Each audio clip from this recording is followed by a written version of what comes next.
नफरियाती शौदा कॉन्फ्रेंस गुड सर Jinnah road science college main gate सर रिमोट बम त्राक 4 मरदम बीरान 16 टप्पी कॉन्फ्रेंस से मरदम शा मरागिश हलास बुगरन डन्ना दरायक बुतगा के त्राक बुतग।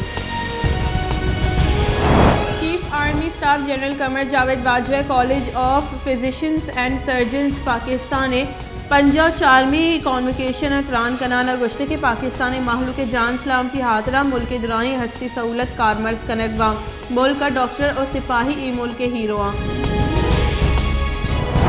कौमी एहतसाब ब्यूरो नैब चेयरमैन जस्टिस जावेद इकबाल गुश्ते के करप्शन हलास करने सरजमी मुल्क का तवाज जोड़ बुतक आये गुश्ते के चा बदअनवानी वसूल कोतगी जर्रा वजारत खजाने दया के पाबंद नहीं 501 अरब कलदार वसूली कोतक।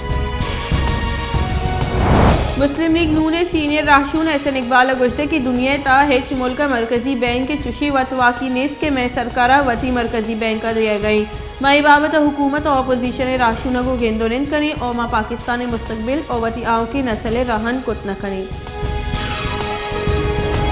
इक्तिसादी उमूर बुंजाई वजीर उमर अयूब गुश्ते के अगस्त 2018 अक्टूबर 2021 सरकार दर मुल्की वामानी वेदा CEO टेक $8 बिलियन रस्तक जबकि शौकत तरीन गुश्ते के 10 सितंबर 2021 का सरकार रस्ते की सरजमी वाम 4 ट्रिलियन कलदारे। FBI पेस्टगिन चेयरमैन शबर जैदी गुश्ते के आगा इमरान खान सरकार मुल्क के दिवालिया बिबित गुड़पा पाकिस्तान ए मजनी बदबख्ती बित माँ बावर नखना के रजा बाकिर पाकिस्तान मफादाता पर IMF गुश्त के सरा कुर्बान का।